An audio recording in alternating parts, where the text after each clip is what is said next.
Welcome to Direction Correct, a BLX podcast with Cole and Scott. Today, Cole and Scott. Thanks to our sponsors, Orgnostic. Fast track the insights behind your people data using Orgnostic by connecting all your HR data in one people analytics platform. Quickly uncover the insights you need to measure the success of your people initiatives. Orgnostic is the most innovative people analytics, generative AI, data orchestration, and employee listening tool on the market. To learn more, book a demo at orgnostic.com/directionally correct.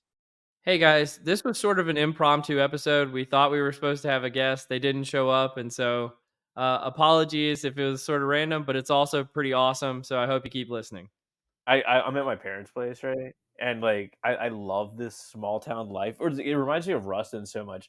I'm driving to Austin later today, and my car has been out of registration for like several months because I live in Seattle. My car's here. Yeah. So this morning I got up, I left the house about 7:30, drove to the oil change place, got it inspected, like 5 minutes, drove to the county tax office, had to wait for them to open at 8 a.m., in and out, probably about 3 minutes. I was back at the house, 45-minute total round trip. You can't do anything like that in a big city. It was so glorious. Yeah, I was like the glorious parts of small towns, like it's the little things. Oh yeah, I was like, how much time am I gonna actually miss from work today? It's like, oh no, I'm like way early, essentially. Yeah. I mean, Well, this is what I miss about Ruston, man. yeah, it's like, well, you're even on right now. You're on Central Time, and so you're like 2 hours early for work, if anything else. When you're normally on Pacific Time, right? Yeah, Or are you 2 absolutely. hours late? Is it I'm early, so like early? Yeah, we're recording at a specific time right now, and it's 2 hours earlier on the got it. Yeah. West Coast. I typically try to adhere to the time zone that I'm in for work schedule, but I kind of also just kind of work all the time as well. Yeah. I think sometimes when I'm doing mentoring, people ask me for advice about work-life balance, and I'm just like, what is that? Well, I mean, there's healthy work-life balance and there's like unhealthy work-life balance. Like if you are burnt out, stressed, hate your job, by all means, take some time. Yeah. Take some time. But if like you're like chicks on a high, in flow, loving it, I mean, I think that brings you passion, right? Well, my big thing, I used to feel exactly the same way because I feel like there were better boundaries around my work. I don't really know where work stops and my life begins Yeah. now. And so I struggle to, I mean, I don't really struggle. I just do it. And this is my life. And it's not really a big deal. Well, it's part of your identity, right? I mean, like your Yeah. work becomes part of your identity. You invest so much time, energy, emotions in a lot of cases to getting it done, right? Getting it done. Getting it done. I mean, you drive a lot of meaning. I mean, I talk about this all the time. It's people need a fucking job to do. Right? They Yeah. need something to do. Like if you see someone that just like lays on the couch all day, like your college lackey friend, like they're miserable people. They're miserable people. Well, that's why I went on this riff, I think sort of with Toby last week. I didn't get into it too much, but I did get into it in a session I hosted the week before that Toby showed up to, where like this whole movement for like work without jobs, right? Or like jobs will cease to exist. I'm like, people need structure. Like Yeah. this may be a really great idea to like compartmentalize things and to take more of a skills based focus to jobs. And maybe we can deconstruct jobs in some ways, but people need a like let's call it a well-rounded unit of what they are at their work, right? Like I do these things, I don't do these things. I mean, we know this, like Yeah. role clarity is one of, like, if people are dissatisfied at your work, one of the like surefire ways you can increase their satisfaction is to give them role clarity, right? Well, that flies right in the face of like, well, we're just going to deconstruct all the jobs to where no one has any clarity on anything ever, and it's completely ambiguous. It's like I don't think that's going to work. I think it's going to lead to mass misery.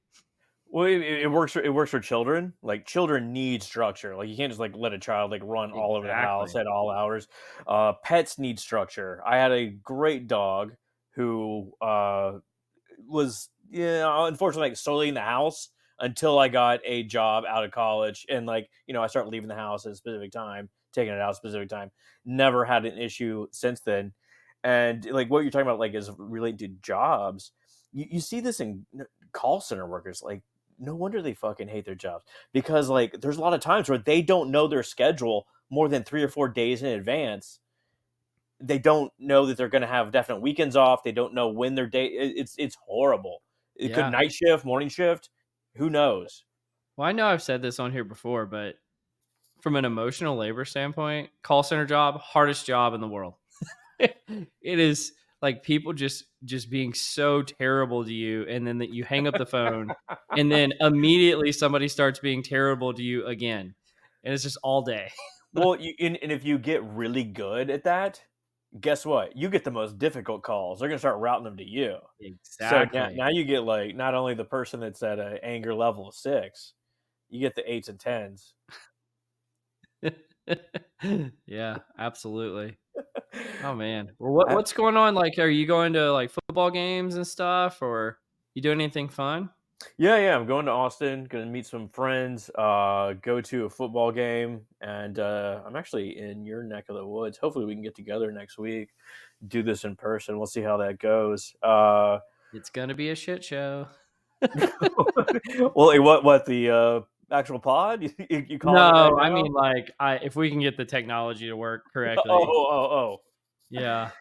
I I'm mean, we're still the very skeptical if I can get this little bad boy back here to work. you know what? We need more things to look forward to. I think that's it kinda goes hand in hand with, like, the job, right? Like, you and I need more things to look forward to. We need to start like, last year, we went to Louisiana for your birthday, Mhm. did a great pod. We got more technology now. That's why we're called the Technology Bros. That's what everyone on the street Is that calls. what we are? Oh god. No, no one's ever said that. No, they haven't. I mean, we are, I mean, I'm gonna be embarrassed if this doesn't get accepted. We are just doing a PSYOP submission to do another live one. That's too far off though in the future, That is you too know, far off. to look forward to. But I love you bringing up this point about having something to look forward to, and I want to bring it back to the podcast in a second, but that's actually like one of my biggest motivators in life and in work. It's just something simple of like having a little thing that I'm looking forward to, like that gets me out of bed in the morning. And when I don't have it is also like, Oh, oh yeah. god, this is terrible. So I don't know, you're similar to that. I I think so. Like, give me an example. Do you have an example on top of your tongue? Oh, sure. Like, I mean, I went to, I guess we probably didn't talk about this on the pod, but I went to Colorado for a week, back, I guess a month or so ago, maybe two Damn. months ago now, and had a kind of got off the grid for a little while, which I was really looking forward to. I guess back to your point about like work life balance, and I don't really know where my life ends and my work begins Mhm. and that kind of thing. It was the first time I really felt like I wasn't working in years. And I was really looking forward to that because I just kind of completely kind of like did a technology unplug, somewhat, which was nice. That was something I was looking forward to. I was looking forward to football season. Um, that quickly got dashed because Louisiana Tech sucks this year. Um, They battled Nebraska the other day, which I was oh, super proud that is of. such a generous way of putting it. Uh, What would you do in Colorado? I mean, like, you don't use your phone? Like, I don't know what you do if you don't have a phone on you. Like, Well, I had a phone, but, like, I kinda, like, consciously would, like, leave it in my room. I yeah. consciously just didn't get on my laptop. I'd go out on, like, long hikes, do stuff with my kids, like, go into town, go for, like, little day trips and stuff like that. Took him to, like, do, like, a little dinosaur thing, that was fun. Yeah, it was just, like, about unplugging everything, but just kinda to bring it back to the podcast, I mean, what would be something that we would look forward to? Like, what would that even look like? Is it like a guest? Is it an activity? Is it like, hey, we're trying something new and that makes it exciting? Are we going to introduce any new segments like a Waffle House, but it's not a Waffle House? Oh man, like I think that I'd gravitate towards just live. It's like so much easier, more fun, and plus, we get to see each other and this sort of stuff in person. Yeah. Uh, guess I mean we have like several kind of lined up here. You mentioned something Yeah. else, so I'm losing my mind. Well, I mean, let's talk about the live thing. So, I mean, I feel this way. If we could ever get you back in Texas full time, I would love it if we did it live every week in person. That would be amazing. Like that's my nirvana with the podcast. That does And we could go sound. other places too and do it live, like conferences and stuff. But if that were like a regular thing, Yeah, currently it's like your bedroom, your kitchen, yeah. your guest room, Well, I actually have an office now. Like the that's road why. trip. Oh, I haven't even been to your new house yet. Yeah. And I mean, I did this consciously to, if we ever wanted to throw a few $1,000s down and turn it into like a podcast studio, that would be really cool. That would be cool. Hey, man, something to look forward to. Clearly. Absolutely. I think it's fair to say our guest isn't showing up. Yeah, I think that we're going to be flying solo today. So What you got for us? I pulled some things aside, some stuff we've had in the hopper for a long time, and um, I guess we can kind of chat about 'em. Like, first thing, have you seen the new video of the AI glasses that Meta's releasing? I just saw a clip the other night. I mean, are these these VR things or are they something else? No, no, no, no. They are Ray-Ban sunglasses. They look like normal sunglasses. So not your crazy like headset Hmm. thing, but they have AI assistant inside, so you can if you're like as they describe fixing your pipes under your sink, you could ask it like, "Hey, how can I fix this? Torque wrench," and it'll give you instructions on the fly. You can also live stream everything you're Yeah. doing, which I wouldn't.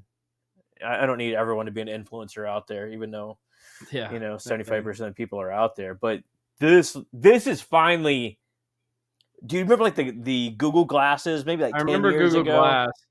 I remember there was like a huge backlash to Google Glasses when they came out, but maybe with including new things like having the AI portion of it that you kind of like can ask it questions and answer in real time, and hopefully it doesn't get too like creepy too quickly. But I mean, it could be cool. And the other thing is Google Glasses looked ugly. Ray Bans are stylish. Um, The glass holes, as they yeah, call them. exactly. There's like that little tiny, like itty bitty little screen, like just set off to the side of your face. Yeah, It's like it's no one's like gonna wear that, and like no, it's gonna. I think that's cool. I saw somebody talking about the other day. I have not seen the video, but I think I can kind of imagine what it looks like. it looks legit. This is finally something that feels like wearable technology that you could actually use. Like, who knows if it actually Yeah, works the way it's supposed to work? By the way, we're not. I am not going to say that I have any sort of knowledge other than a promo video. So yeah. all the promo videos work clearly. Well, let me ask you a question real quick, kind of on the AI front. Hmm. Um, do you think? Because like I see Ethan Mollick post stuff like this all the time, where they'll add in like a new feature to like what OpenAI systems can do, or Microsoft systems, or Google systems can do, and like now they're like reading pictures, Yeah. and you're able to ask it to write like code that will recreate like a chart you see in a picture and that kind of thing.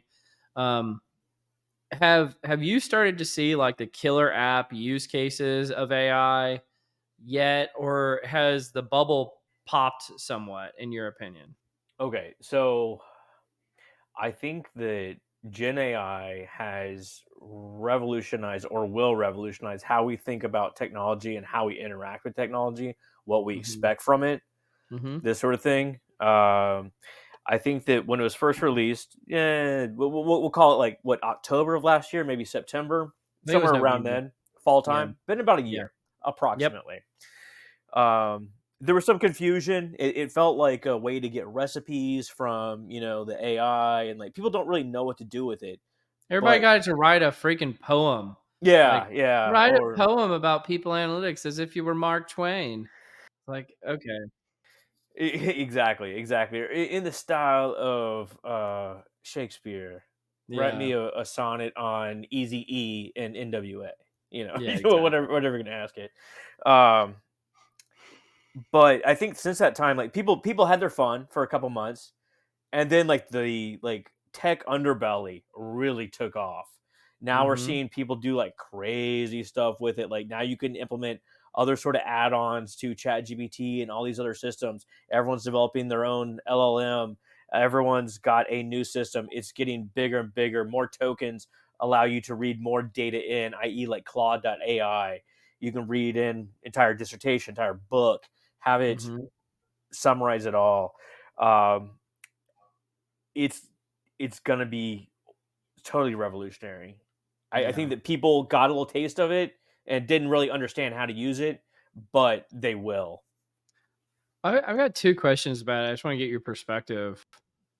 One is, I've been saying this lately. I actually don't think it's gonna be like the Chat GBTs of the world that really end up being the revolutionary thing that happens. They were revolutionary when they came out, but I think it's gonna be the way that AI gets embedded into all the other tools that you're already using. Yeah, That's really gonna be the revolution.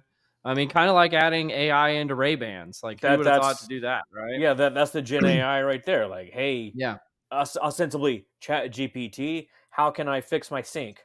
sure. Well, here you go, step by step. When I was talking to somebody the other day that wrote a book on people analytics, and I don't know how they found this out, but they said that they found out that their book was one of the few books that trained ChatGPT on people analytics, and they weren't compensated for it. They weren't notified that that was happening, and I was like, uh, how does that make you feel? And I think they were sort of torn. They were like, well, this is really cool because I am really influencing what people think about this into posterity, uh, but I also didn't get any royalties from it. And that kind of thing. I was like, yeah, I mean, that's a tough thing. I mean, is there a massive difference between writing an article and putting it on, you know, publishing in a journal? Like, Oh my gosh, I'm gonna get so out of my skis here. But I've heard there's a term in economics, like there's like what is it called, like a universal good or something like that. yeah, I can't remember, but it's basically something where almost everything becomes free over time, right? And so what there's like books used to cost money, but now if you put it online or you put it in Chat GPT, now it's free. And like music, we talked about like Napster and stuff like that before. It became free. And so it's like a real problem that once you kind of like take stuff out there, it essentially the price goes to zero if you're trying to make money off something. they also it is sort of insidious because they also kind of pull the ladder up on people too. So you take all this free content in the world, build your model. You didn't pay anything for that, and now you start charging people for it, and your company's worth Exactly. billions of dollars. Yep. Doesn't feel right. But I mean, like, where are they going to get that content?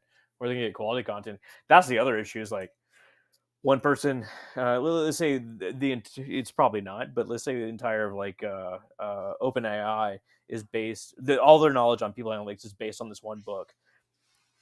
Great. Maybe there's other perspectives. I don't know anything about this book or this hypothetical It person. better be a good book. It better be a good book. That's the point. Yeah. Yeah, it better be. But who knows? It's likely not. Well, here's the next thing in the grab bag. You are an interview master. Am I? I don't know. As I'm you claim, you're a former master. You're like I'm a uh, tolerable person. you're an emeritus. You're interview emeritus. Do you have any job interview tips for the youngins out there? What would you say? Like they're gonna go get their job. What would you say they do? This isn't an interview tip, but it's the only reason why it's top of mind is somebody was asking me about this yesterday. They were talking about putting different kinds of like metrics on their resume, and they're like, "What's going to be most effective?" And I'm like, "I'm the last person you should ask about this." And they were like, "Why?" And I said, because the only thing I look for when I'm hiring on a resume is relevant experiences. I don't care about credentials. I don't care about, certifications. I don't care about, a lot of this stuff. All I care about is relevant experiences that seem transferable to the job. And so I look for those things. And if I don't see them, I'm like, all right, pass. If I do see them, I'm like, all right, I want to learn more, because then I move from can they do the job to And I think we talked about this our last call, and Scott, like, are they a cool person to hang out with? Yeah. Like, can you tolerate me? Can I tolerate you? Are we going to work well together? Is this like a whole that's greater than the sum of its parts kind of situation? And that's really what I'm looking for. I mean, that's very Sackett of you. This revised Sackett article where they like dethroned cognitive ability and kind of went straight for the structured interview, looking for those sort of job experiences.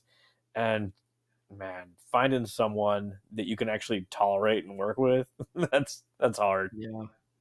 I mean, I think I wouldn't say I completely dethrone cognitive ability by any means. I do look for people that are, intelligent, and I think there's a correlation between those things and being skilled in a lot of things. Like, Oh can yeah. you in learning agility? I know you've brought that up before on the podcast, and I mean, I think there's a relationship between a lot of these things, and they're probably not the unitary constructs that we really, say that they are in the confirmatory factor analysis sense, but they bleed into other areas. And so I'm looking again at the holistic person, not just the one factor about themselves. Have you ever like seen someone just like totally derail themselves in an interview? Like Oh just yeah. oh, what'd they do? What'd they do? Come on, give me some Well, it's just gossip. painful. You see, like, I mean, I try to caveat on you, like I said earlier, I'm probably getting ahead of my skis here. I'm talking about something I don't know about. Well, this is It's, a fictitious person. It may be yeah, a conglomerate totally. of many people. It's a conglomerate of many people. It's just you see somebody, they say something, you ask them one question, and the whole house of cards falls down. Right? They're like, Like, so they went to Wikipedia, learned yeah, their one bit, and were like, I don't know yeah. anything beyond that. I'm a one trick pony. This is all I got. I'm spitting it out there. Hopefully, you don't ask me anything. You ask something, Ah! and now I'm unraveling. Yeah, Well, I mean, that's a cognitive ability for you right there. yeah. Well, I mean, what do you've been through interviews? I don't know how many interviews you've conducted and that type of thing, but what do you look for? What's your eye side from the IO psychology perspective? Like, what's your eye side perspective on a lot of this? Well, it depends on the job in question and sort of like the rubric that you're presented with or you develop. Obviously looking for the right educational background, looking for people that have it was more technical job, people that have those sort of basic skills or like teachable skills, as well as like just communication ability. And once again, like just like, are they going to fit in with the rest of the group is pretty imperative, right? Yeah. Well, how say like from not just in an interpersonal sense, like I think we all like as human beings, it's like it's not fun when you work with somebody and they like hate you or something like that. That's no fun. But like from in like an academic sense and like what the research says, why is it important? And like what are some of the constructs that get measured when it comes to things like being able to get along Being able to get along. or being able to work well with others? Well, I mean, like, just off the top of my head, man, I feel like I'm like dissertation defense right here. But like, yeah, okay, like, let's go. I was trying to lead the Uh, witness a little bit. Sorry. side. Well, like, I mean, you're talking about like psychological safety. You're talking Yeah. about PO fit. You're talking. I don't know. OCBs, organizational citizenship behavior. Yep. But really, just like, don't destroy the fucking team. Like, don't like you may be the best performer on earth, but we can't have you wrecking the entire team. Absolutely. I One feel person you is on not that. worth it. I don't know, man. What do you I was at so we had a DFW people analytics meetup earlier this week, which was I, a lot s- of fun. I saw that you were at one of the three-letter companies, right? Three letter. You mean like the CIA? Or Well, I mean, no, there's 26 other letters, but it was AT&T. there you go. They have a pretty cool team. They're doing some cool stuff. I was impressed. The thing that came up that somebody asked me, they're like, "Oh, I haven't caught up to your episodes on the podcast," and I was like, "Yeah, I mean, well, you Me should." neither. Yeah. But they were like, "Well, I bet you guys have covered the whole like what happened at the Supreme Court with affirmative action a bunch." I was like, "We absolutely have not covered that." And What did happen? I don't know. well, in college admissions they overturned affirmative action, which I guess was put in place in like the Oh. 1960s. And then there's been a whole bunch of stuff about like legacy admissions being, removed as a consequence of affirmative action being removed and everything. But I was trying to find um some employment lawyers that wanted to talk about this, like from like a legal perspective, because like, I mean, I can talk about it as like a human being, but I don't know anything about the law. like Yeah, I mean, there's like all what? sorts of statutes and Yeah. previous decisions that weigh into all this sort of thing. Precedents. Yeah, I guess, I mean, it seems like there's like this wave of stuff that's going through the world as a consequence of that ruling, and it's really interesting and fascinating from that perspective. I don't know. Anyway, now we talked about it, so we're good. There you We go. got We that nailed box it. checked. Nailed Nailed it. it. The tech boys do it again. No, like I remember my Griggs versus Duke Power. I Yeah, remember I remember some Duke Power. Remember the railway. name. I forget all my court cases. I used to like be able to rattle these off. There's like 20 of them. I used to be able to do it. It's all been boiled down to like one citation. Oh yeah, I know. So this is super embarrassing, but I'll say it on a podcast that people listen to because that's dumb of me. I remember doing my dissertation, or not my dissertation, the comps exam, Mm-hmm.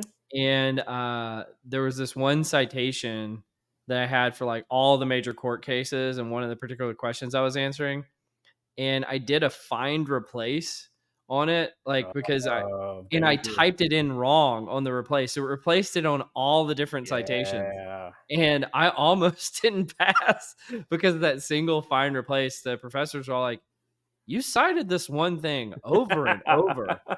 And it was not the right citation. Do you know what the right citation is? And I was like, "Yes, I'm sorry. That was a fat finger. I messed it up. My bad." But yeah, that was it's funny in retrospect. It was not funny when it was happening at the time. It's very stressful. Here's I love that. Here's a guy that has traits of high performers. This is one man's impressions of what he looks for in high performers. Mhm. I've hired 90 plus high performers the last 3 years. Here are my 8 traits I like to see in every high performer, or I see in every high performer. One, grit. So Angela Duckworth sort of stuff there. Okay. Relentlessness, resourcefulness. That's hard to say. Relentlessness, resourcefulness. Mhm. Optimism. Oh my God, there's nothing worse than someone that just like is a naysayer to everything. Like you think that they're cynical and smart at first. It's like, no, you're just a piece of shit. You just don't see any possibilities. Was it you? I think you shared something about that the other day that maybe I saw it somewhere else. But like cynical people are seen as smarter, but actually they're not smart or something like that. Like there was some research on that. Yeah, I mean, and I think it boils down to I don't know. I know the research you're referring to, and I think I shared it with you, but I Yeah. didn't actually read it. I imagine it's got to boil down to like openness, uh, just openness in general. Like the Like people. openness to experience, like from the big five. Yeah, exactly, exactly. Personality trait that these people just don't see the possibilities, always see the negative and everything, and like, oh man, there's a quote, something to the effect of, "I don't fear." I think it's Churchill. I don't fear action. I fear inaction, which is what you get with a bunch of naysayers around you. Just people that like, oh, that'll never work. It's like, okay, well, the end goal is nothing. Like, I don't understand the fucking point here. What are we doing? Yeah. Did that make any sense? My little diatribe. No, it does. I think. I mean, it kind of comes back to. I mean, I like your point on openness. Really. Because I think I see the good in everything. Like Yeah. probably to a fault. Like I see where I work with a bunch of smart people, and like I see like, oh, you got Hmm. this angle, and like I could see how that would work and this sort of stuff. And I'll bring it back to like doing good science. I've heard multiple people say that what is upstream of doing really effective science is curiosity, yeah, right? All right, and are you like insatiably curious? And the people that have that insatiable curiosity are just in the long run going to be more effective scientists than the people who are like, all right, science is a closed book. Everything is, hmm settled. We know everything.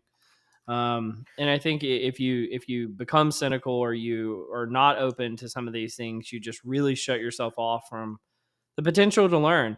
Now I'm going to contradict myself right away here, I love this. and Yeah. say, like, usually when I go to a conference, I almost never learn anything anymore. uh, but I think it's because of the conferences, not because of me and my cynicism. Well, you're a different animal too, in that like you consume so much people analytics specific material that Yeah, probably 99% of it you've heard before, or at least some version of it. It's hard to produce new information this way. Um, I, it I really was is. I Yeah, was part of a reading group that would like cover uh, psych or innovation articles, and like it devolved into like the entire group just shitting on the methods of all these articles to the point where it's like this isn't fun anymore. Like, yeah, like it's not a perfect study. There's no perfect study out there, and like you can nitpick anything. But how can we actually use some of these insights? You don't want to use bad data. You don't want to use bad insights based on total like frivolous methodology, but some of this translates. Plus, like we're dealing with people data, which is yeah. wildly sort of fuzzy at best. Well, it's safer to criticize around the margins, Yeah. you know? Like, one of the things that people that are, like, I very rarely get feedback on the articles I write anymore other than like, "Oh, I loved it," which is, like, nice, but kinda unhelpful too. And one of the things that somebody told me is like, Cole, for a person in people analytics, you almost never include analytics in your articles. And I'm like, yes, you get it. And the Hmm. reason why is, first of all, is to get around those type of criticisms, like say, hey, Hmm. oh, the nitpicking here, nitpicking there. Oh, you did this, you didn't carry the one. Oh, you don't know Yeah. anything. You didn't use this crazy correction. But the other is I'm in the currency of ideas, and ideas, and again back to that point of like insatiable curiosity. All of those things are upstream of good science, and so most of the time my criticisms of a scientific study aren't necessarily in the methods, because I know I've mentioned it probably multiple times on here. It's like, I think it was Alec Levinson who taught me this. One of his professors said, if you can't replicate a complex finding from a table of averages, like a Hmm. crosstab, essentially, if you can't replicate it from a crosstab, it's probably not a real finding, right? Which means that most of the time fancy methods, oh, there are instances where they're useful, Yeah. but if you can't replicate something in a very simple way, it's probably not real. And so if you're upstream of that, it's like, I want to present the framework within where good science can occur.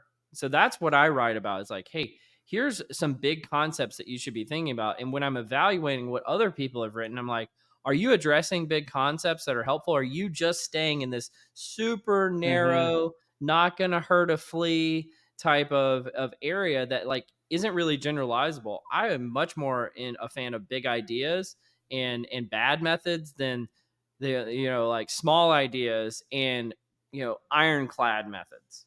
Well, yeah, I don't even know about bad methods. Like you work backwards from the idea. Yeah. Like sometimes that idea works backwards to a I don't know, a t test.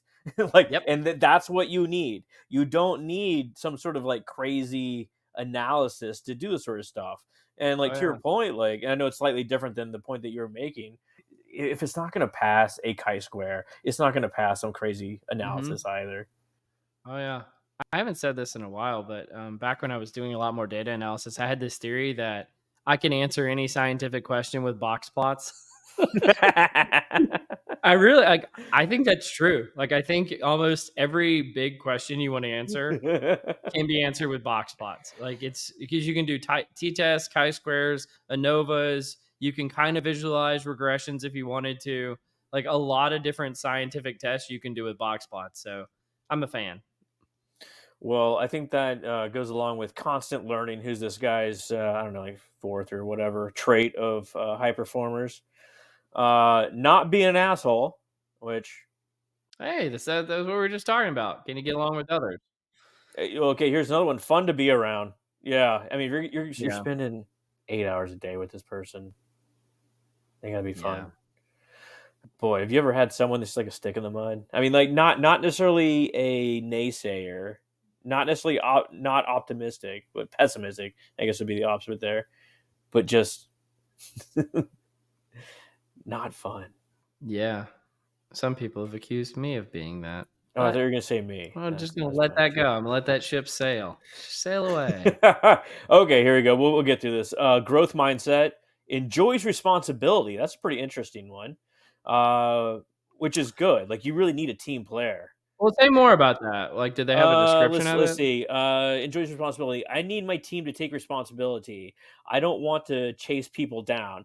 If they take ownership of their work, care about doing a good job, we'll perform better and have way more breathing room and feel more at ease. So you just need to Yeah. be able to depend on somebody, right? I mean, that seems pretty basic. I think that's one of the things I've qualitatively assessed. Is like, can someone take ownership? Right? Like, because and I even have this on my LinkedIn profile at the top about autonomy, mastery, and purpose. Hmm.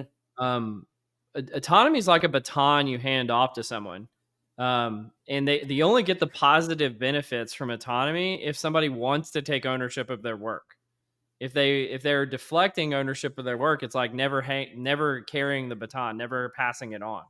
And so I'm always looking for someone who demands to have ownership, because then I can give the autonomy that they crave. Boy, like I'm drawing parallels in my mind. I love that so much. I love this like baton reference that you're handing something over to somebody.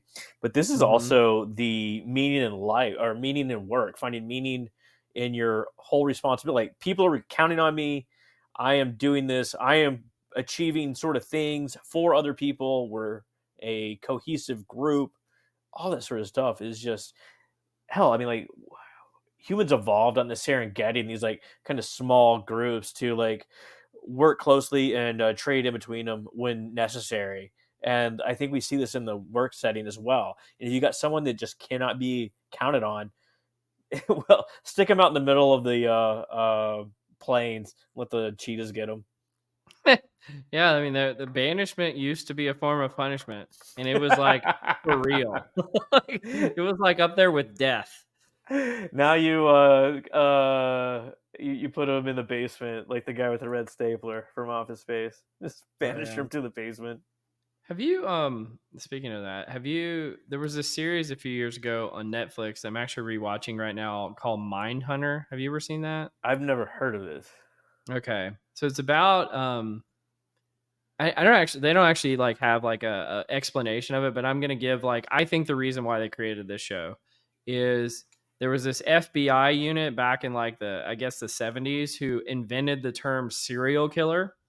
And so what they did is they I guess there apparently was a time not that long ago where the name serial killer didn't exist. Like they just didn't have a term for it. Mhm. And so they were going around and interviewing what they used to call like violent offenders. And then eventually they realized like, oh, some of these crazy motherfuckers, they're killing people over and over again, and they're doing it for sexual reasons. Right. And they're like, okay. And so Why'd your voice change right there for I don't sexual? know. That It's was making. weird. I thought I was trying to make it funny. I'm It's not like funny. italicized it. I love it. Exactly.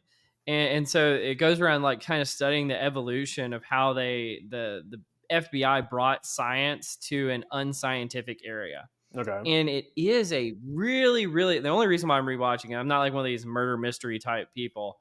It's a really good comparison to the evolution that people analytics made, going from being like completely unscientific to a scientific discipline, and like the stumbles that they run into. Like I remember there's this one episode where they go into an audience group and they got like with like some of the senior leaders in the FBI, and they get super scientific on them. They're like, and they start using all these jargony Mhm. terms, and the leaders of the FBI like were like, you see their eyes gloss over, and the thing that they're asking for more resources gets shot down. And I was like, that's people analytics in a nutshell, folks. You went into the executive group, you hit them with jargon, they didn't listen to you, and they turned you away.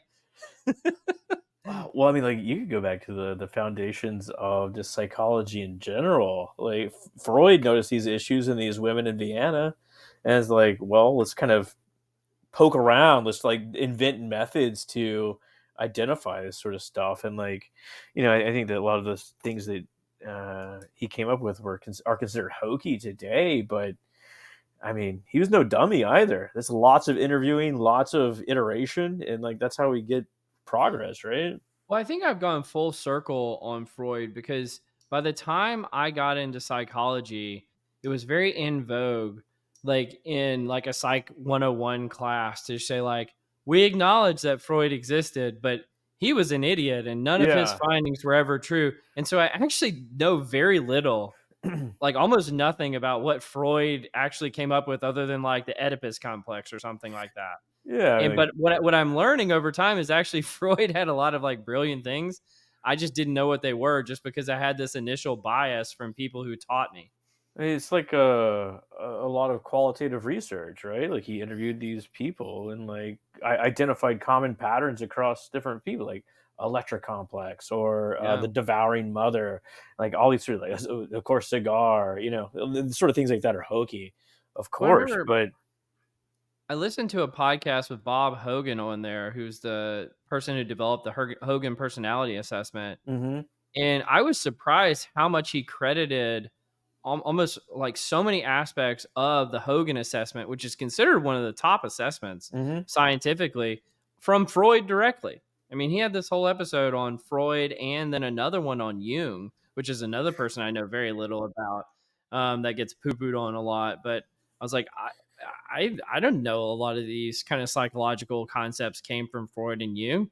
And that, I can get, egg on my face for saying that out loud publicly, but that's the truth. Well, I mean that's not what you're trained on anymore, right? You're not trained on it at all. No, no.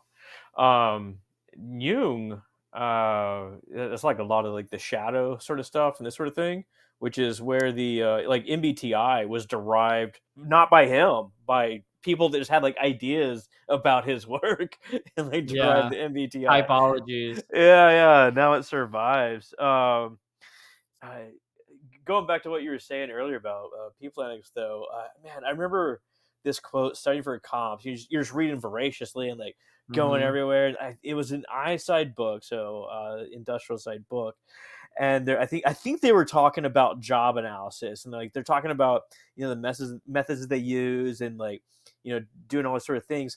And the one quote that they said that like stuck in my head is like, "We don't know what we're doing, but we're doing it carefully." So like going through all these methods, but we're doing it very carefully. No, and that's a perfect description also of the Mindhunter show. Like, it really is. They're Yeah, really exactly. careful, but they have no freaking clue what they're doing. Can I give you my orientation to serial killer? Real quick? Sure. I'm triggered by this term because You are? yes, yes, Why? and not for the reason that people might think. Okay. I I thought it uh, was because when I was a kid that they named it after, like, cereal that you eat at breakfast. That's kinda where I'm going. My first, No. like, corporate job, it was a Halloween, and I had the most killer, like, pardon the pun, Halloween costume, which was I had this, like, Prozac shirt, and I Yeah. had a leis on, like a flower lei, and, like, a Mhm. big, like, Hawaiian hat, and I was a tropical depression, and I thought that was very clever, and this chick I thought you were gonna fucking say you're happy sad. No, that's not as good. Tropical No. depression.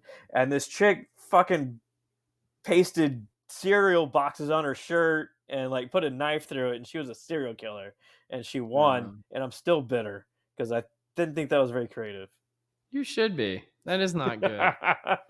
Halloween is coming up. Are you dressing anything crazy this year? I hate dressing up for Halloween, honestly. I'm still scarred by this serial killer thing, man. Yeah. I was like, this is the final straw. No more Halloweens. No more fun to be had ever. Final straw. No, I think I've told you this before. Like when I was like 19 or 20, I really wish that I invested like 800, $1,000 into like a killer stormtrooper outfit. Like There he just goes like with killers again. yeah, I mean like sorry, now I'm perseverating on the word. But yeah, just like a really nice stormtrooper outfit and then you could just that's what you wear. Like and if you want to like put a lei on it. You want to put a little hat on it, whatever you want to do. But that's what you are, and that's what you got, and like no choices are needed in the future. Because I like to live my life like Zuckerberg and just wear the same thing every day, as you probably see.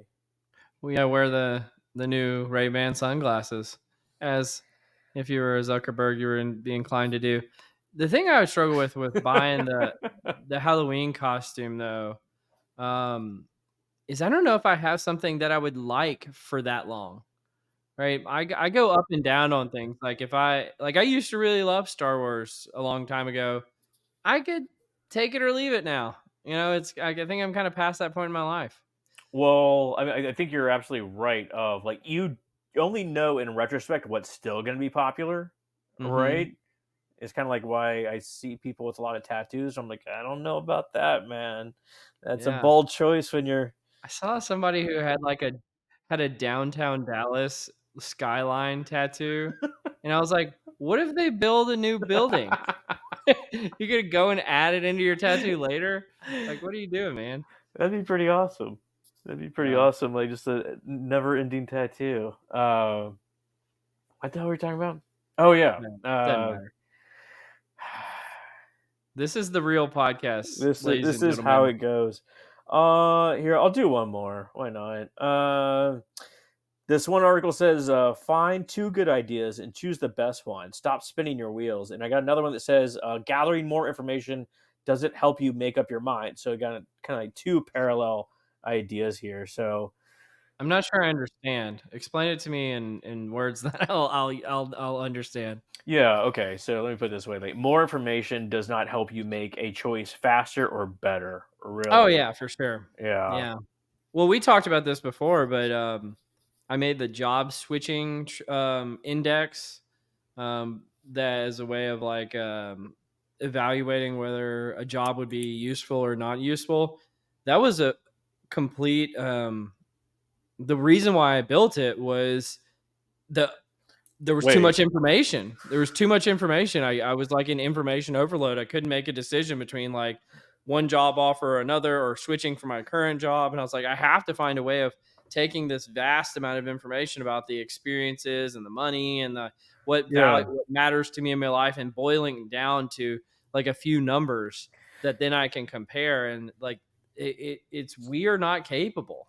But briefly tell people this because like this is like one of the you and I talked about this. I don't know about like 5 years ago at this point, and like I was like Yeah. that is freaking genius. It's Core IO, and just very briefly, what is it? Well, it's evolved over time. It used to be much simpler. Now, like as I got married and as I had children, it's evolved a lot more into comparing different life components. Mm, But like to make it simple, like when it started out, it was a third, a third, a third. So I had, I think, something like 20 variables that you might compare for a particular job. The first third were monetary. The second third was about the role itself and the people you would work with. And then the final third was about my life outside of work. mm, Right. And I would have numerical scores for every one of these like 20 components, and then I would have I created an index, much like the Dow Jones Industrial Index or S&P 500, of indexing and being able to weight the different variables according to how my preferences changed over time. So mm-hmm. maybe earlier in my career, I weight my base salary much higher than I do now because of things like variable compensation. So I changed the weights on them over time as a way of evaluating. Again, it's too much information. How do you Yeah, compare it all? Like, how do you compare even one company's benefits to another company's benefits? It's really challenging. you do make some sort of holistic judgment. You get like one shot at this. Exactly. And so I needed a way of boiling that all down because it used to really stress me out. Like I get a job offer, it's like what am I going to do? I don't know. Is it the right decision? Is it the wrong decision? Am I going to have buyer's remorse? Like what's going on here? And it just really helped give me some solace. And the other thing, and this is where I think actually might be, from my personal perspective, might be the most interesting thing about it is I went back and recalibrated it after I would start with a job. Like, and so I'd say, okay, I thought that this meant more to me than it Yeah. actually did or less. And the scores would change. And I mean, there was actually real jobs where I was like, I shouldn't have taken this one. This was a bad call because of the recalibration. And I think that's really important I mean, I think there's a lot of applications to how we do people analytics. It's like, you don't just do the scientific project and then present it. You should recalibrate afterwards based on the findings and from the real world. I think it's directly applicable. I think it's so applicable. In fact, like I used a modified version of this clearly to purchase my last house. Like you go see a million places, they all ostensibly they all have four walls and a roof, but I mean, like, what elements are important to you? What elements do you want? What elements do you not care about, or like nice to haves Yeah. but must haves? This sort of thing. And Mine's a lot easier. It's like I have a checklist of things that my wife demands, and if it doesn't check all of them, we're not doing it. you're like, no, we're not moving. We're Yep. not moving. I don't know, bud. It's like what, 48 after. You want to do some nerdery? Well, did you have a confusion matrix? I would be curious if you had something. And I don't have anything backing up to this. So if you want to do a marathon, we can, because I feel like we're actually kind of hitting our stride. Let's go long. The confusion matrix. Let's see. I can cobble one together real quick. Okay, here you go. We'll do a Waffle House, but you got to pick a number for a Waffle House. You got 1 through 6. Pick any one you want. We're combining stuff. We're doing pick a number. We're Yeah. doing waffle houses. What are we doing? The crazy. So it's between 1 and 6. I have to pick 1 and 6, and like this is just me being lazy, not wanting to like search through this. So 5. I'd 5. pick 5. Okay. Whatever. Would you rather never have to sleep again and have more time for your activities, or be able to eat anything without any health repercussions? So, would you rather never have to sleep I feel like again? this And is like so easy. It's like eat whatever I want with no repercussions. Obviously. okay, let's make it a true waffle. Like, what if like you gained it back like 10 years later? Like, yeah, you can eat it. You're gonna look fit right now, but Ooh, like 10 years from now, it's I all like like all this. that pizza, all that pasta. It's all coming back to you. Yeah, it's like a delayed gratification problem. It's like, yeah, I can have or like the balloon payments on a mortgage, you know? Yeah. So I'm gonna have a great first few years, but Oh, you're man, gonna I'm love it. really screwing myself in the future. Or I guess you could say smoking cigarettes or something like that too. But Do you think you're gonna live 10 years? I guess is the first question. yeah, I mean, it really like you better pull out those actuarial tables because Yeah.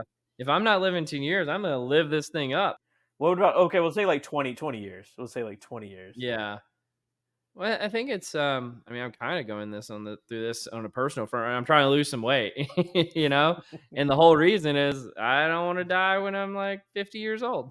So Mhm. so it's like, yeah, I'm definitely sacrificing today to have benefits in the future. So I am very much I've talked about this with some prior bosses before and is I'm like almost pathologically on the delayed gratification train of like make a sacrifice today, but you'll get benefits in the future. Yeah.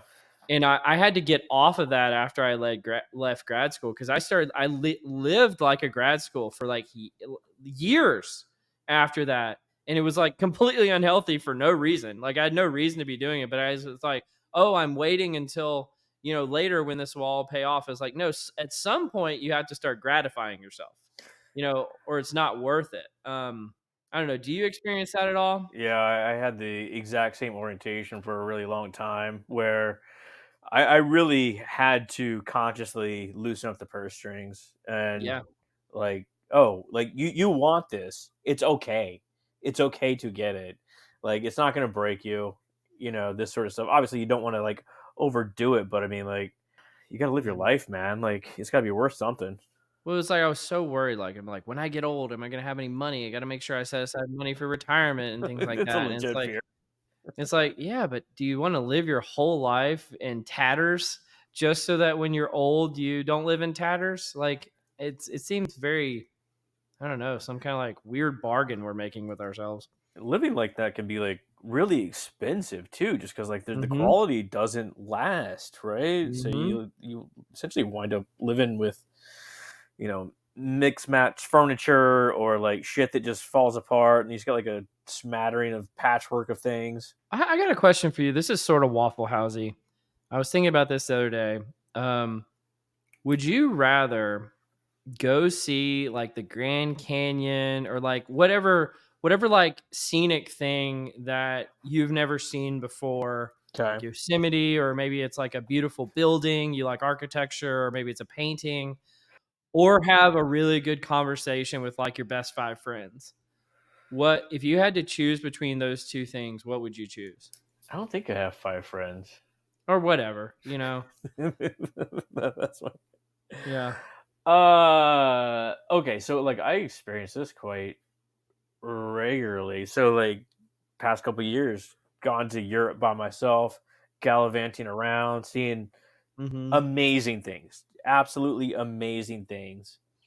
And it's super cool. Like you go and like you plan your own day, and like if you want to take a break, you take a break. If you want to get going, you get going. All this sort of stuff, but there's no one to share it with. Yeah, I remember this was a while ago. No one will ever understand what you're talking about. You can tell them, but they will never understand. They will never understand it. Yeah. I remember you were saying something about like you went to like Amsterdam or something and you visited this like famous physicist's house that happened to be across the street Oh, from a Prague, pub. Prague, yeah, Yeah. And I don't know why I think about that sometimes. I was like, because there was a point in time in my life where I really like looked into like doing that. I love that kind of stuff. I wanted to see like all these amazing things. And I'm now for some reason, I don't know what like kind of like light switch went off in my life. All I really care about is like having cool conversations with my friends. yeah. Like I would choose that over seeing the Grand Canyon anytime. And like maybe it's I bet you I think I know what it is. I think it's working from home from the pandemic onward and not seeing people all that Yeah. often as much as you used to. Like I really crave really highly authentic interactions with cool people. That's why seeing you up in Seattle and doing that dinner we did at PsyOp this past year, it was just so fucking amazing. Like I would do that a million times over than, I mean, not like life has to be that way, but we're waffle housing it, right? You can't see the Grand Canyon, you can't hang out with your friends or go hang out with your friends at the Grand Canyon, right? We combine the two. Yeah. Yeah, I think that's a super healthy perspective, especially as you get older, where it's harder to make friends, it's harder to maintain relationships because people are doing their own thing, and you really need that social support, especially men. Men don't have it as much as Yeah. women. I think women are more social by nature. We're talking in general terms, obviously, and like seek out these sort of connections. Men, not so much, and I think that it's easy to just let it wither away. This sort of thing. Yeah. Have you I ever love seen the that Grand Canyon? quote. You ever been to the Grand Mhm. Canyon? Yeah, that's beautiful. I mean, it's one of the few things that lives up to its hype. Like It's not. it is as magnificent as people say it is. Like a lot of times, like, oh my god, I saw this thing; it was so amazing. You go there, it's like it's not that amazing. I'm sorry, but the Grand Canyon is like that. Yeah, they don't call it the Meh Canyon.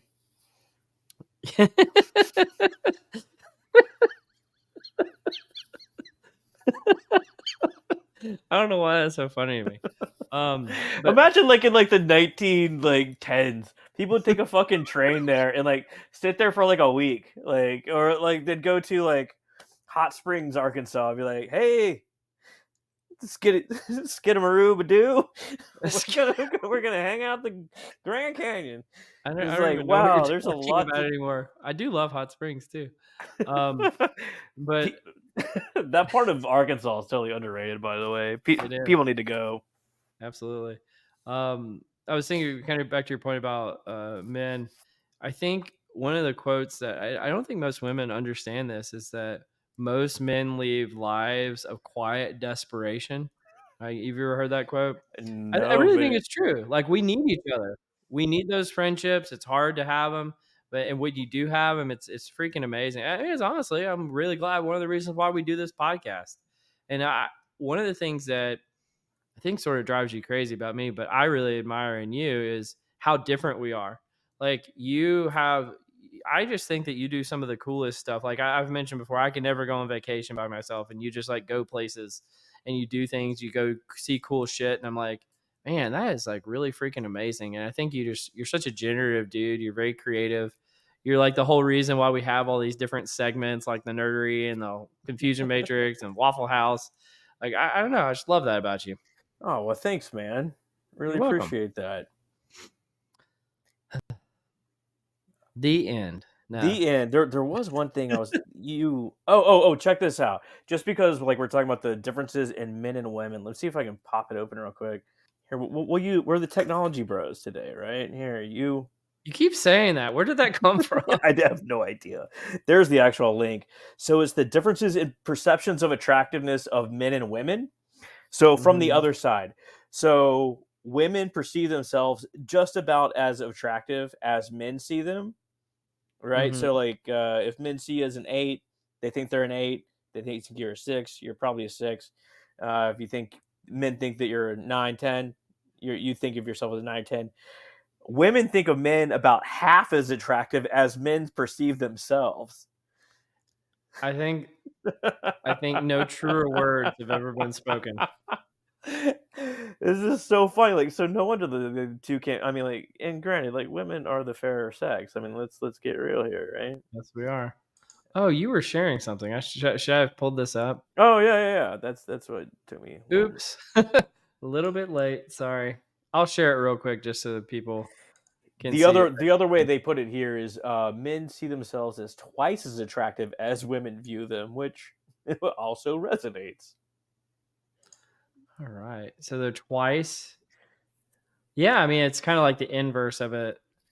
I mean, I guess I bet you there's a lot of similarities to attractiveness and other concepts of being self-aware, like competence and skills at sports.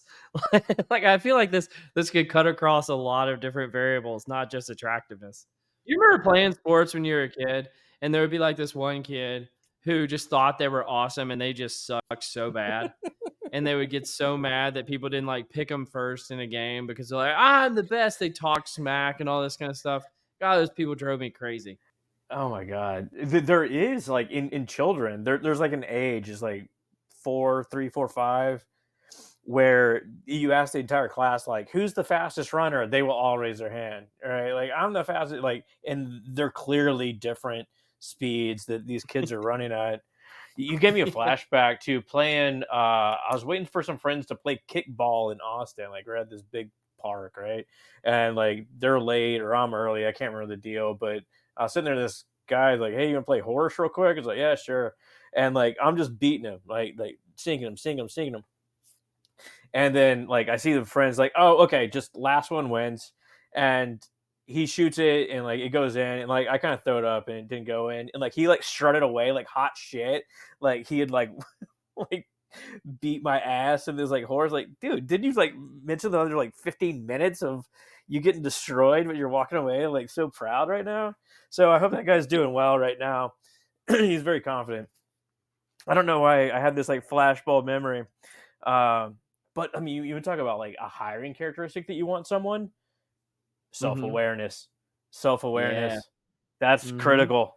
I mean, it cuts across all sorts of constructs as well. It does. I was thinking about that. Like, if you had to make like a univariate prediction of like well-adjusted individuals, across any psychological domain or skill-based domain or whatever it may be, what is like the number one quality you would look for? It would be self-awareness for sure, every time. Oh yeah, I mean, there's nothing worse than like dealing with someone who's like, I am definitely like this. It's like, no, you're No, not. you're not. What world are you living in? And that's kind of going back to what we were talking about earlier, like poor interviewing experiences where the whole house of cards fell down. It's like someone lacks self awareness. They're like, oh, yeah, I know about this subject. And then you ask them one question, and it's like, oh, I don't know anything. You know what I really dislike in I see it popping up more and more, and this is once in a conglomeration of people, but people that are unwilling to take responsibility uh, for essentially anything. Like, so I've been in presentations that have gone like kind of poorly, and Mm-hmm. like it's like, well, you didn't hit the mark on the head, this sort of stuff, and like we're part of a team, and like I'll have members say, not my current company, but in the past, will say like, well, they shouldn't have like given us a meeting at Monday at 9 in the morning. That's their fault. And like that, we didn't have enough time to do all this sort of stuff. That's their fault. And like, how are we supposed to know all this? Like, or we could have like prepared better, or Yeah. there's all sorts of things that we could like point our own fingers at ourselves, man.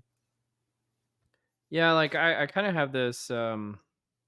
rule. I don't really share this, but like when it comes to like doing good work, I always assume that I'm wrong first. Yeah, Kind of exactly. it's like Yeah. the null hypothesis, Hmm. right? And then we can overturn the null hypothesis with data, but let's first assume that I'm wrong, right? I'm almost pathological the same way. Like if like there's Yeah. ever like strife or something like that, it's like, what did I do wrong? Like, where's my syntax and error? How did I mess this up? And like to your point, Yeah. we can prove that wrong. The day before I was about to go on paternity leave for the first time, I had 9 presentations in one day. 9. And it's like, well, yeah, the circumstances aren't ideal, but the Yeah, people in each one of those presentations I was presenting to didn't know I had 8 others that day, and so they fully expected me to have my A game. It's like, yeah, sometimes you gotta bring it even when you don't have it. and nor do they care either. Have you ever like not gotten a good night's sleep and like you tell people in the call like, "Hey, sorry, I slept like 2 hours last night." Yeah, I mean, I do that. I mean, like, I feel like there's a certain level where you're at the level as a human being and say Yeah, like, "Hey, I don't have I'm not bringing the juice today, right, guys? Sorry." But that's not like a get out of jail free card for forever, exactly. right? It's like there that has to be compensated for in another day where me, bring in the extra juice, right? Well, I mean, that's why they call you the juice man.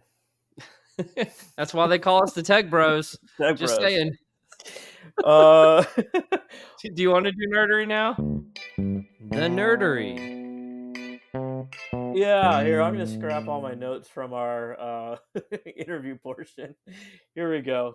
Okay, we learned that Cole will definitely eat all the pizza in the world as long as he can put it off for 20 years.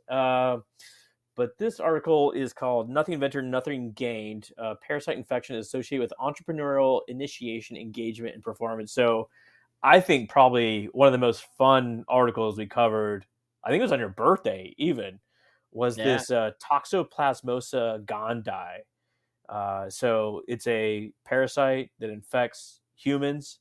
It reproduces in cats' bellies and is passed on to mice who will intentionally try to get eaten by cats.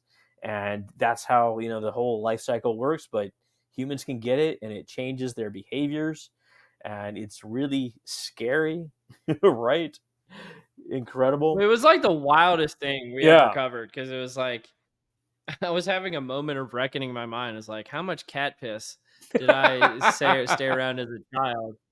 Because this parasite is clearly interacting in my life. I mean, I don't know that for a fact, but I'm demonstrating a lot of these behaviors. I think that article covered toxoplasmosa in relation to org design. So the idea that perhaps you get hooked up with like a leader who is out of their gourd, and you're just like unpredictable because they have this sort of Mhm. toxoplasmosis. But it's known to manipulate behavior in humans. Recent research it suggests did I already say this covers about a third of the world population has this. Third, well, this particular study it talks about it increases the association of becoming an entrepreneur Mm-hmm. and linked to outcomes, even including venture performance. So, like venture capital, um, and it's manipulating antithetical to rational judgment and reasoning. I don't know. It's just a really interesting thought here. It's like, hey, if you are more inclined for risk taking behaviors, is it because of your individual differences or is it because you have this parasite you didn't know about? Yeah, so this is a longitudinal data on female population in Denmark. Toxoplasmosis individuals are 29% more likely to start businesses compared to uninfected, associated with higher probability of founding multiple ventures, starting ventures alone rather than with co-founders, decreased persistence in these ventures, higher variance in performance over time, but overall higher uh, venture earnings. Exactly. So it kind of highlights the That's role why I of said like, nothing ventured, nothing gained. absolutely, man. So, I mean, do you think you got it? Do you think you have it? I I mean, I think feel like I've been pretty clear on this. I think I gotta have it, right? Like, I'm It would be pretty sure. funny if after this episode, people started trying to get it. Well, I think you get it. Well, let's ask ChatGPT in the time, but I think you get it from eating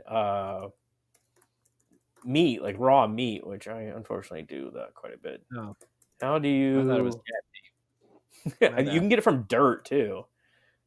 Oh, even better. Now we've all got it. We Yeah. all Okay, so maybe we need something. Well, ChatGPT is going to town.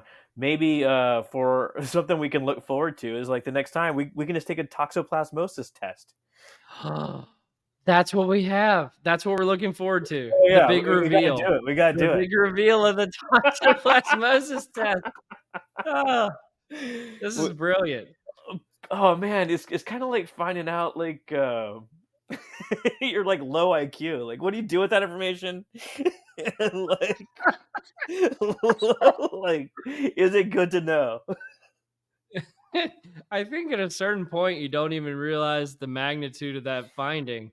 So you're just kind of like, well, I guess I'm good. I don't Well, know. yeah, I guess I'm gonna. Okay, here you go. Here's how you get it: contact with cat feces, consuming contaminated food or water, mother to child transmission. So everyone look out there. Organic transplantation or blood transfusion, accidental ingestation, accidentally ingesting the parasite from contaminated environments or surfaces. So I think we're all like susceptible. Clearly, like there's no. I see people out there wearing their masks for COVID. Wait till you gotta wear your gloves and stuff. Oh my God. Yeah. Like toxoplasmosis prevention programs coming to a school near you, you know? Got a Oh my little gosh. biosuit, little hazard suit. Yeah. Wow. Dystopian future. Speaking of dystopian futures, you want to talk about driverless robotaxis? Yeah, sure. I got some notes on this somewhere. All right, I'll just wing it. So this it's just a video from San Francisco. This guy essentially saying that he has more difficulty getting Ubers than these robo taxis. I think the interesting, so like they drive around San Francisco. He calls them. They're cheaper, easier, etc. to get around. Um, One of the interesting things he says is like they're easier and cheaper because there's strict rules associated with them. He doesn't get into what that means, but it reminds me of Denmark very much, where very strict society, but everything runs super well because of it. Yeah. Well, and I think it was funny because he's talking about the company Cruise. They actually just expanded into Dallas, and one of the people that I met with at the meetup works at Cruise, and they were talking about how cool it is. But the strict rule following that they're talking about is actually they abide by like street rules and everything, which no Oh, drivers actually abide by. And so you actually you get to place from point A to point B slower than you would in, like, let's say an Uber, but it's more reliable than an Uber. It shows up quicker than an Uber. And I mean, that could always change fluctuating with like supply and demand, I would mm-hmm. imagine. But I think it is fascinating to see that the robo taxis are finally here. This is what people have been talking about for a long time with driverless cars. Now they're real. And I remember when Uber came out in Dallas and it was like this, like, and when it first came out, it was like, people like, oh, I did the coolest thing. I'm gonna, Yeah, get an Uber. But it was before long, it became a verb like Ubering. I'm Ubering somewhere, yeah. and I'm curious to see if the adoption of these robo taxis follows the same kind of curve that Uber did when it first came out. The good thing about Uber was it was so much more plentiful. Like, I don't know if you remember, like 15 years ago, if you wanted to go out and like get a ride somewhere, you had to call a taxi and they got to look it up in the phone book, and it's a real pain in the ass. And one of the great things about Uber is it shows you where the car is. I mean, like just a little bit of peace of mind knowing where that car is so wonderful. Uh, but slowly over time, Ubers became more and more expensive. Right now, an Uber from Seattle Airport to my place, essentially downtown Seattle, $140 minimum. That's insane. Insane. So much so that they have a taxi stand at the airport that says like anywhere in downtown, $40. I may just start taking taxis again. Just Oh, I do that. I'm curious what you think about this. This is one of my strategies for getting in and out of airports quickly. Okay. Um, I always take taxis away from airports and Ubers to the airport Makes sense. because there's never a line at the taxi station anymore, so you can get them quicker than a ride share. And so I just always just go to the taxi line, and then but getting to the airport, I'm never gonna call a freaking taxi, so I take an Uber there, right? But I cannot wait. I've been hearing about the driverless car for 8, 10 years now, and I'm so ready for it. Just from like a lot of perspectives, really. But like I'm here for it. Yeah, some people are really creeped out by there not being a driver. I mean, are you creeped out by a plane? You can't see the cockpit. You know, like, and a lot of times it's on autopilot or whatever. I mean, that's literally where the term autopilot comes from. So, Oh my god! Like one time, I took a Uber from the Austin airport to my house there, and it was a red eye flight. Flew in, landed at I don't know 7 a.m. whatever it was, and the driver was it was a taxi driver was falling asleep at the wheel, like to the yeah. point where I was like, "Ah, hey, the stop sign coming up," and he's like, I was like, I'm gonna fucking die in this car. I'm gonna die definitely because this guy's Yeah. falling That's asleep. like a funny video. It's like, who do you trust more? A taxi driver who's falling asleep or a driverless vehicle? Right? I mean, I would choose a driverless vehicle every time. Every time. Well, I mean, like, okay, let's take it one Yeah. step further. Do you trust a driverless vehicle versus common driver? Well, I mean, that's the whole premise. I remember a few years ago, I heard Elon Musk talk about this with with what Tesla's trying to do with like autopilot, and like he said, people will not accept a driverless car that's just as good as like a normal human being. But how many multiples better or safer does a driver need to be, like a driverless vehicle need to be than a normal driver before people will trust them? And apparently, it's quite a few multiples. But I mean, I would, for the most part, if you told me it's 5 times safer than a common driver, I'd do it in a heartbeat. Absolutely. Absolutely. I mean, just driving on the highway, look to your left, look to your right, and there's people wildly distracted, looking at their phone, drifting lanes. Yeah. Ironically, I think people have actually gotten better at texting while driving. It used to be like I used to see them drifting all over the place. Now they're just staring at the crotch, but they're better. Yeah, absolutely. Well, I had one more topic to talk about, which is actually sort of related to the guest we were supposed to have today. So it's not really relevant anymore. And I got the paywall from the Financial Times, but originally I was able to read it. This is good Um, pod. This is good pod right here. and yes, this is high quality stuff right here. Sorry, Financial Times, I'm not going to pay $189 a year Are you just to read this one serious? article. Yeah, 189. Oh my but god. it says open science advocates warn of widespread academic fraud, and so if I remember correctly, what the article was saying, it cited this guy named Brian Nozick. I believe he created the Open Science Institute at Harvard or one of these leading institutions. And I may actually try to get him on the podcast eventually, um, because he kind of set up this whole wave of like all these reproducibility studies that didn't reproduce, Mhm. and they're basically saying now, because of a lot of these widespread, or not a lot of these kind of um what do you call them, like high profile instances of academic fraud that have come out recently, Yeah. that they're a lot of the, I think the underbelly of the academic publishing industry is being challenged right now, because there might be widespread academic fraud. I mean, Crede talked about how many, like 30 to 40% of articles might just be plain out, fabricated.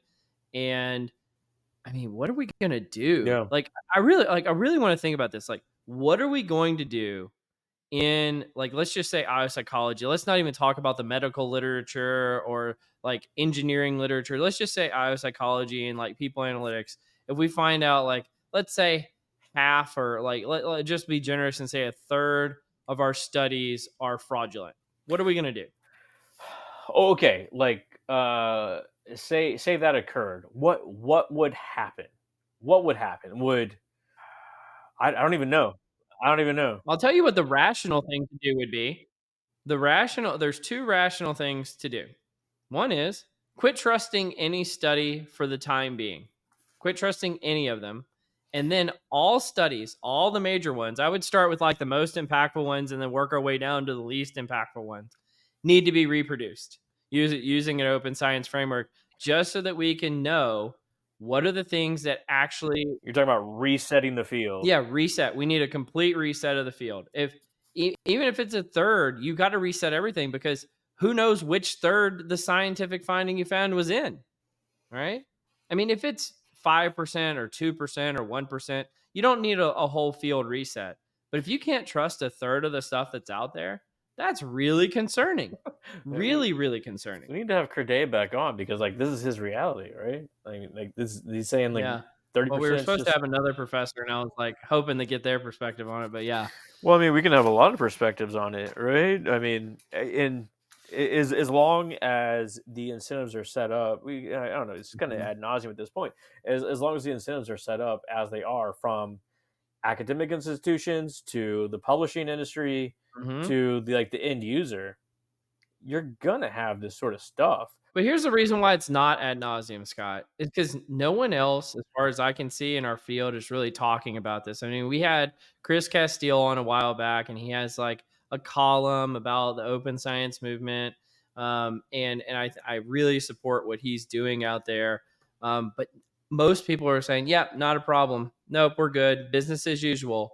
It's not business as usual. And I think people need to start recognizing this. And so if no one else is going to say it, we've got to say it.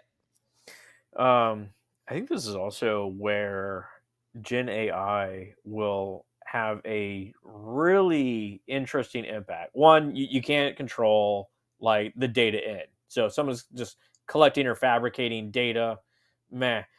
But like Ethan Mollick is doing like really interesting stuff, adding code interpreter on top of Chat GPT and asking it, hey, generate novel hypotheses and novel research from this data set.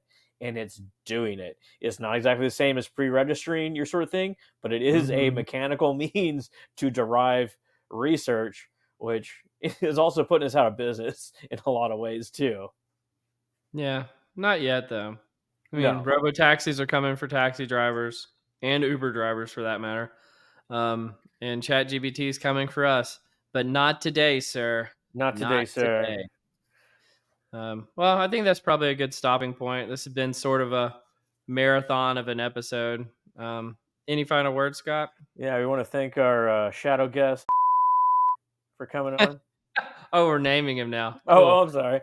All right. Well, Scott, it's been good talking to you, buddy. These are my favorite episodes, so I'm glad we got to kind of have an impromptu one. And you've been listening to Directionally Correct, a People Analytics podcast with Cole and Scott. Thanks for listening. As always, all opinions are our own and do not reflect those of any other organization. You've been listening to Directionally Correct, People Analytics podcast with Cole and Scott.